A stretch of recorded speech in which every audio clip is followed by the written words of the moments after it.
Hey everyone, welcome to today's episode of Quiet Minds. I'm excited to have a special guest with me today, my husband, who is also a fellow introvert. And he actually has a YouTube channel as well called Canadian Dad Reacts, where he shares his reactions to UK underground hip-hop music. If any of you are interested, you can check out his channel, which I'll link below. And today we're doing something a little bit different. We're answering 15 fun, thought-provoking questions that will give you a peek into who we are as a couple, as introverts and as individuals. So whether you're an introvert or just curious about how we navigate life, love, and everything in between, this episode is for you. And we're going to jump right in. So thanks for joining me. Yeah, thanks for having me. I've been waiting to be asked on, but you've been ignoring me. No, I haven't returned your emails with your request. So let's start with our questions. And the first one is I'm going to ask you. What's one thing people often misunderstand about you as an introvert? I think for me, the biggest misconception is because I'm very quiet. I'm often a deep thinker, and when people see that, they immediately jump to the assumption that I am standoffish or snobbish. I don't want to be interrupted. I don't have time for people sometimes, and I think being an introvert and in the past, I could see how that would be construed that way, because I'll see someone who's staring off into the distance, kind of a blank look on their face, and I kind of feel like, yeah, I know where you're coming from, because I do that often too. I can stare at a fire or a sky, and I'm completely happy doing that for long periods of time, just thinking, or daydreaming, thinking, listening to the birds, watching people. I mean, people watching is always fun. You know, what about yourself? Well, I think a lot of times people misunderstand me because sometimes my facial expressions, I can be like even monotone sometimes, or just calm, grounded. I'm not like, unless I'm in a high energy mood and like super hyper, which you know I can be sometimes. But sometimes people think that I'm in a bad mood, something's wrong. And that's the other thing. When you're quiet, oh, what's wrong? Is everything okay? Everything's perfectly fine. I'm just not speaking, right? So I think for me is people thinking that I'm in a bad mood or something's wrong just because I'm quiet. Question number 2, and that's what's something you've learned about communication since being together? I've learned that in my past relationships, I didn't feel safe communicating because people would get upset, angry if I expressed my emotions. So I wasn't in like the best, healthiest relationships in the past. So I had to learn that with you, that I was safe to express how I was feeling about something, that you weren't going to erupt with anger or be upset. So a lot of times, as you probably know, I used to hide things. Like I'd be upset, and I usually do that anyway, process things alone. But a lot of things I would hold back to not upset you, even though there wasn't a lot of things happening. But we've been together 13 years now. So I was still healing when I met you. And I feel like I could fully heal because I felt safe with you, but that wasn't familiar to me. It didn't feel normal. So knowing that I've learned that I can communicate to someone like yourself and you're not going to get upset with me. So I've learned better how to express my emotions. And yeah, what about you? Well, I agree with that 100%. Having the childhood that I had with my father and going from that 0 to 100 seemingly out of nowhere, something very simple all of a sudden was an explosion. I always, very much the same, I was always afraid to say what was on my mind. And, you know, being with you 13 years, it has been, and even the relationships that came before, hopefully not any that come after, but that's up to you. No, I'm not going anywhere. But yeah, the relationships before has always been rather than having a conversation, and that could include taking some time to go for a walk or whatever it is to figure out what you want on your own end, and then coming forward rather than fighting about something, coming forward and having a conversation rather than an argument, and being able to say how you feel, what's on your mind, without the fear of repercussion, and have a conversation rather than talking at someone. And it's about give and take. I say something. It's balanced. Yes, you're just not waiting for your turn to speak. You actually have a conversation and communicate. I think that's where every single relationship, personal and work-wise, always fails, is that people do not want to bridge that gap in the communications gap, so to speak. So lack of communication and miscommunication. And I also wanted to say on what you were saying, right? Like, depending on the environments you grew up in, but we're both people that don't like conflict and confrontation, possibly for whatever reasons, right? Our own upbringing, but we avoid it. But we don't avoid communicating. We just don't feel like we need to be yelling and screaming at each other to get any. And honestly, like, we don't argue. I know they say every couple argues, and if you don't, it's not healthy. Well, we don't argue. We have 3 children together, so anything we've ever had to deal with stressfully has always been about the kids. Yeah, we're on, it's true. That's it, because we're on the same page about everything else. So. Well, and I think too, going back to that is, yes, neither one of us like conflict, but I think handling a conversation, whether it is painful, difficult, whatever it is you want to call it, handling it as a conversation rather than a fight changes it kind of dials back that heat a little bit right from the beginning. And it's often too is the importance of having that conversation before it's too late, I think, is important as well. Yeah, I agree. Okay, so next question. What does alone time mean to each of us, and how do we make space for it in our shared life? I think the fact that we're both introverts plays a huge role in that understanding. I mean, if I was an extrovert, I wouldn't quite understand, well, why do you need to be alone? Why do you need that space away, not necessarily away from me, but you need that time alone, which means you're away from me. But some people see that as rejection. Somehow, a rejection, a slight on me. But being an introvert myself, I find it's very easy for me to understand that sometimes you just need to, even the ride home in the car, that 10, 15 minutes or whatever it is, it plays a huge role in my day-to-day mental health.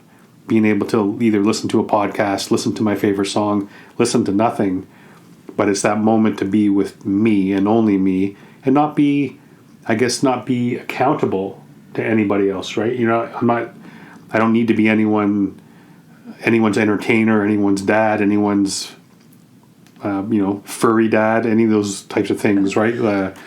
To our 2 dogs, like, it's just me. And I think as an introvert, it's very important to have someone who understands that if I say to you, I want to go upstairs and play a game, I want to record a video, I want to go for a walk, any of those numbers of things, like, you never say, well, now's not a good time. I don't want you to do that, because you understand that yourself. If you didn't, then it'd be much more difficult for me to even have that conversation. Yes. But I need some time alone. And then that person takes that as, well, why do you not want to be with me? Yeah, they take it personally. Yes, exactly. And it's not about that person. Some people need to talk to people to, like, process their emotions and talk things through. We both need to just be alone in that moment, or those moments, and work through things on our own. And we allow ourselves that. I'd rather, like, that's how I feel like arguing and fighting happens, where you're in your state of emotion and you're projecting it. Instead of processing it, you're projecting it on the other person. If we could be with ourselves, allow ourselves to process whatever we're experiencing so the emotion isn't so raw, then we could probably have better conversations, because more from a logical way, right? A logical mindset instead of the emotional. Because emotions pass, right? So sometimes that's how you say things that hurt people, because you're speaking out of high emotion. You're not really in your rational brain.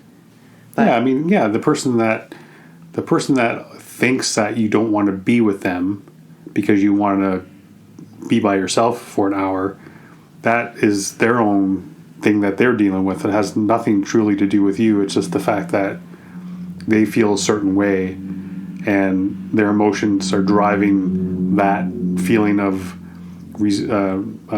abandonment yes. or whatever. Yeah. Yeah. And for me, so alone time, honestly, I just kind of mirror what you just said because I feel exactly the same way. And we just make space for it in our own lives we're both writers, both like photography, creating videos. Like we both like a lot of the same things. You like your video games, nice calm video games. What's the one you play? City Skylines. Yeah, and I enjoy actually just watching. We'll sit there in silence and I'll just watch and play and we'll have a cup of tea and it's beautiful. So next question. When do you feel that you're most connected to yourself? So I would say when I am alone, I feel super connected to myself. Sometimes I can be distracted and like busy, but if I'm in my element, writing or creating, like I kind of just mentioned to you, like when I'm doing that, I feel connected to myself, my soul, because I'm expressing myself in those moments. So I feel most connected to myself when I'm in a mode of expression. And what about for you?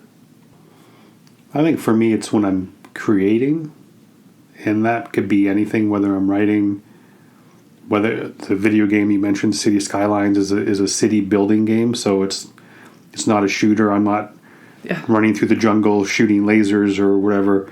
It is building a city and planting trees and doing all the things. So I'm continuing to be creative and doing my YouTube videos.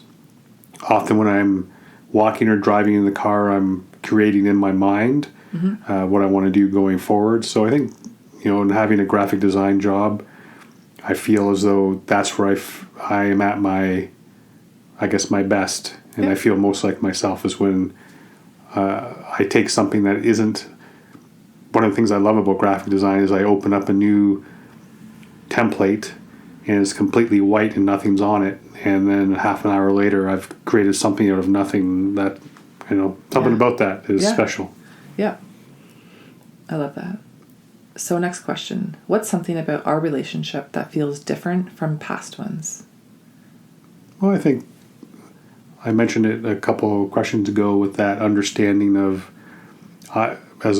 with us both being introverts, having that understanding that we both need alone time. And I've never had that before in other relationships. I was actually, I don't want to say treated poorly, but my request for alone time wasn't taken. You were understood. I wasn't understood. It was more to be asked to be alone. It felt like I was asking for something I shouldn't be asking for, I guess. Made me feel less of a person for wanting to be alone. And that's also helped me learn the communication aspect of it, because in the past relationships, I would have allowed somebody to say to me, well, I don't want you to be alone. I want you to be sitting beside me. And I never spoke up for myself. I never had the ability to communicate.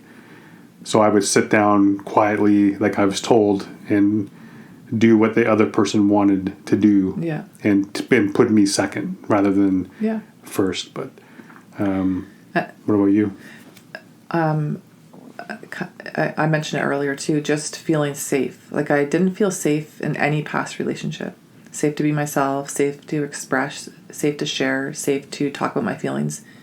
So with you, I feel completely safe.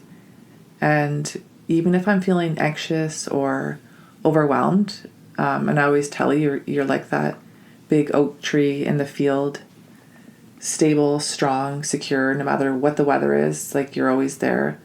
So to have that feeling with somebody that you can feel overwhelmed and anxious, and you can be with someone who's completely grounded and their emotions don't change because of yours. You know what I mean? You can be steady in emotion.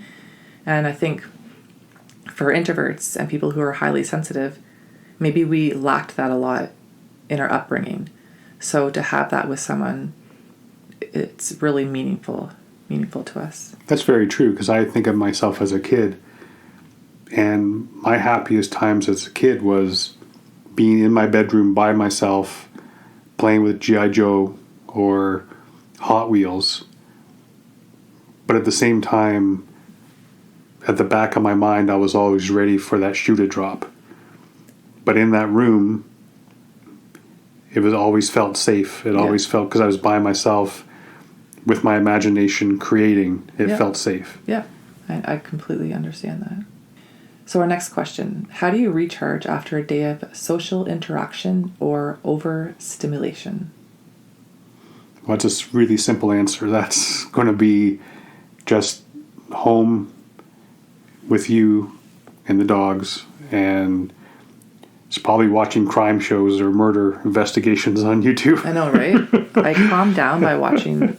But yeah, I mean, I think that's, again, another one of those great things about being with another introvert, is that understanding that sometimes even going to a birthday party with two other couples is going to take me a day to bounce back from, because I physically come home exhausted. Yeah. From being in that environment. Yeah. And sometimes sometimes it can take me several days, the whole week, depending on like how much activity that we were doing. And we're filming this over the Easter weekend. And I mean, we were somewhere last night. We have guests coming tonight. We're going to my mom's house tomorrow. Yeah. That's a lot of, even though it's quiet and it's not a lot of overstimulation for an introvert, it feels like I might as well have gone to a concert. I know. I'm exhausted. Now, I will say, it's funny because I talk about going to concerts, some of my posts and everything. And I always say concert energy is a different kind of energy, because we'd always just leave early so we can avoid the rush of everybody leaving. But being in one place with like thousands of other people, but connected by one, like the music, the emotions, to me, it's such a spiritual experience. Yeah, there is something to say about that, because even when we saw NF in Montreal a few years back, being there and even seeing the band, the opening band, who nobody heard of, but being there with a bunch of other like-minded people, and the cover band comes on, and they might as well have been NF or insert your favorite band name here, and it felt like the energy, and everyone was dancing, everyone was having a good time, and it felt good. So I know exactly what you mean. And here's the thing too: you're in, like we said, a space with like thousands of people, all there because they love something. So they're emitting this energy of love and excitement for that. So you're feeling that in all of your cells and your bones and your soul. So it's a beautiful thing. But like I said, leave early. Make sure you avoid the traffic. So for myself, the same. I just recharge by doing nothing. Well, and often too, you mentioned to me, it kind of goes back to what you're saying about me being the oak tree.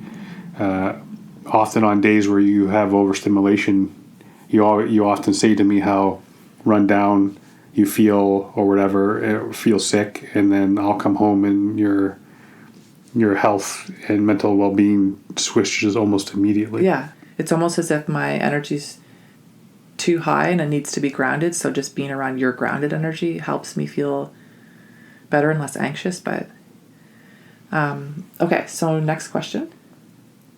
What's a quiet moment or memory we've shared that has really stuck with you? For me, it would be when we were in Mexico, which is both of our favorite places to be, Los Cabos, Mexico. Just laying on those chairs, looking at the ocean view. You could see Lover's Beach off to your right, and this color of the skies of the sun setting. Just a magical moment. I don't even think those are the moments that you don't need to talk. You can still feel more connected than you ever possibly could without words. That is. So the time I was sick with food poisoning? No, no, you're well. You're fine. But where we met that older woman. Oh yes, yes. That's. I wish we could go back. That was the nicest place we've ever been. Hacienda, yeah. And what Hacienda about, Encanada. that's right. And what about for you? There's been, I guess, so many that we've had. I mean, I think about being on that sea to sky gondola and looking down on the lake from all the way up there. And I mean, we weren't together, just the two of us, because my brother and my sister-in-law was there. Montreal, we've done Mexico, we've done New York City. I know. I mean, there's lots of places that we've been, and I think for me, I guess I can, if I had to pick one, I'd probably say the same resort, and then we actually have a picture of it. It's the same resort, and you're eating dinner, and we're right on the edge of the patio overlooking the entire resort, and the sun had gone down and you're wearing a Mexican blanket. And that's one that probably sticks out to me. That's lovely. And I do remember the place in BC where we, at the top of the gondola, and we overlooked, it looked like you were above the clouds. 100%. And I got emotional and teared up, and then your brother did too. And he's like, it's like so awe-inspiring. It's almost like your mind can't wrap around the beauty of what you're seeing. We're so used to like looking at our phones, computers, workspace, like we're in the same environments all the time. So when you're in nature and you see this like movie scene, sometimes it's hard to like, but it's also it's such a fleeting moment that everything feels okay. In that moment, you see that you're connected to yourself, to the world, and everything feels okay. Very fleeting moment. Also that's another spiritual experience that you have in nature. Okay, next question. How do we support each other emotionally, even when neither of us wants to talk much? I think it's I guess the way I support you, what I've learned to do is just not do anything. It's just to be there. And I think that's the biggest part is as a man, it's kind of hardwired in us to want to fix things. And keep asking the question, well, what's going on? Why are you upset? What can I do? What did I do wrong? And then listening to you say what's on your mind, and then immediately try to offer you a solution or try to offer you. And I think that happens far too often. I think just being here, unless you ask for a solution or what do you think, what's your opinion, it's better just to be sitting there, listening to you, let you say what you want to say, get whatever it is off your chest that has bothered you, whatever you've gone through that day, and just be there. Because like we said earlier, you find solace in having me there. You feel better by just having me in your presence. So just doing that and giving you that opportunity to be, tell me whatever it is happened and whatever's on your mind, and that's it. And I do remember there's been, well, obviously many, many times, but when I have been overstimulated, I'm making dinner, dogs are barking, phone's ringing, there's too much music on, at least, or TV, there's too much going on, or something else, right? And you'll just say to me, what do you need from me right now? And honestly, like that in itself brings a lot of, what would the word be? Comfort. Oh, there we go. Perfect. It brings a lot of comfort just for you to ask that, like, because it feels like I'm putting everything down. When you say, what do you need from me right now? It makes me realize, okay, I don't have to do all of this. Maybe can you turn off the TV, take the dogs out, like something like that. And I think for me, that's what I love that you do. But so for me, it'd be the same, just being here to support you and you just knowing that I'll be here to listen. Sometimes it takes a little bit more to get something out of you. Maybe you're just processing something at that time, but we both know when something's wrong. Like Joe could walk in the house and be like, your aura's off or the energy's off. What's going on? I've contacted you from work asking you what's going on. I know. I don't know how you do it. But, so what do we love most about living a slower, quiet life? I guess for me, what I enjoy the most is just being able to block out the world. I think it's very easy, especially with everything that's going on there now with the federal election here, what's happening in the U.S., what's happening overseas. it's very easy to become, like, we're not meant to be completely, like, we're overwhelmed. We're not meant to get 24 hours a day news. We're not meant to get on our phone and have 7 billion other people tell us their opinion. It's not what we're meant to do as people. And not having I think if I was an extrovert, I would have that unquenchable desire to be online all the time and giving my opinion, interacting with people, trying to find out who thinks this and why do they think it. Yeah. I think being an introvert, it's so easy for me to be like, you know what? I don't want anything to do with it. I can go there when I want to go there, but I don't have to live in it. And I can step back from it and be, I'm okay if I just have my thoughts and your thoughts, our family, and I'm completely happy with that and not having to search it out externally. Yeah. There's way too much. We have way too much access to everything that's happening in the world at one time. So it's like so many different fearful things that social media is like telling us what we should be afraid of, right? And what should we think, what it thinks we should be doing or saying or thinking or feeling. And for me, it's the same thing. Like, I'm aware of things happening. Before, I used to like always watch the news, read the paper, so afraid of whatever the world was telling me to be afraid of. And then I realized, like, I can look back and think about 10 to 15 years ago where I was anxious of it, and nothing's happened. I'm still here. I'm still alive. I'm still breathing. The world's still functioning and running, and I don't have to be completely fixated on everything that's happening. It's too overwhelming for some people's minds. People that are highly sensitive, empathetic, introverted, all of that, it's too much overwhelm and overstimulation. So for me, I just enjoy a slower, quieter life because I'm in control of what I allow in my life. 100%. Right? So now, what's a small daily ritual or habit that helps us feel more connected to each other? And I feel like it's going to be the same one, so we could both just talk off of that. But we know it's when we go for our nightly walks. Usually 30-minute walks, maybe longer sometimes. No phones, just connecting, talking about our days. Like that, to me, that's my favorite. That's my favorite evening ritual. Yeah, that's a good one for me too. I would think for me, I look most forward to having that after dinner tea and watching an episode of whatever show we are currently working our way through. Yeah. You know, we talk about having our safe show, which is Seinfeld. It's whenever the world seems to be a little bit overwhelming, we always find ourselves back there for some reason. That or Arrested Development. So yeah, I would like let's watch a light show. Let's watch a safe show. Yeah. It's nostalgia, and it makes us feel like home. And next question, I think we're getting close to the end.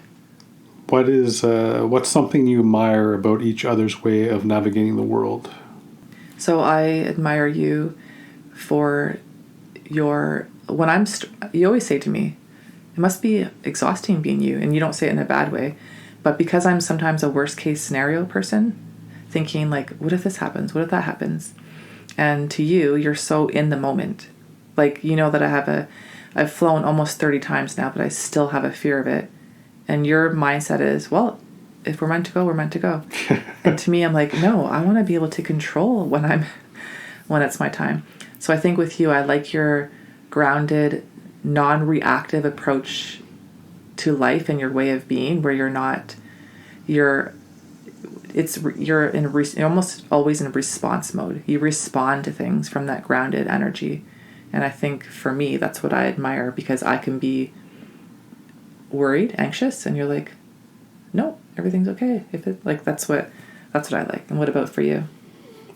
It's funny. I want to add something to that really quickly. It was actually Love Him or Hate Him. Quentin Tarantino wrote this line of dialogue that is in the movie From Dusk Till Dawn. And it's one brother saying to another brother, it isn't a big deal until you make it a big deal. And that's kind of how I live my life. I try to have that mindset that let's not freak out about something until we need to freak out. And that has I've used that in my day-to-day life and my career. And that's all often something I hear at work is that they always know that I'm the person. If the crap hits the fan, I'm the person they know will keep it together Yes. until the finish line is reached. So Yeah. I think for you, me towards you, I think, and I don't know so much if this is going to go towards the introvert type of idea, but to see that what you've gone from when I met you, from the position you held at that point at a job, to building multiple businesses, having a presence online, and helping other people has been pretty amazing to watch. Thank you. You're welcome. And now we're on to our last question. If you could tell your younger self one thing about love or life, what would it be? Wow, that's a pretty tough one. Mm-hmm.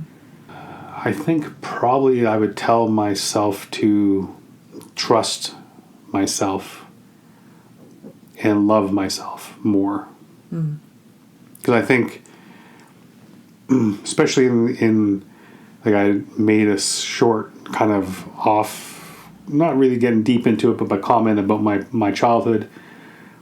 I think coming from that, I had a negative feelings about myself, and not a whole lot of self-love. And I think if I just could, and because of that, there's a lot of relationships that came out of that, because I had so low self-worth, and believing that I didn't deserve more than what I was getting at the moment. Yes. I put up with a lot of stuff.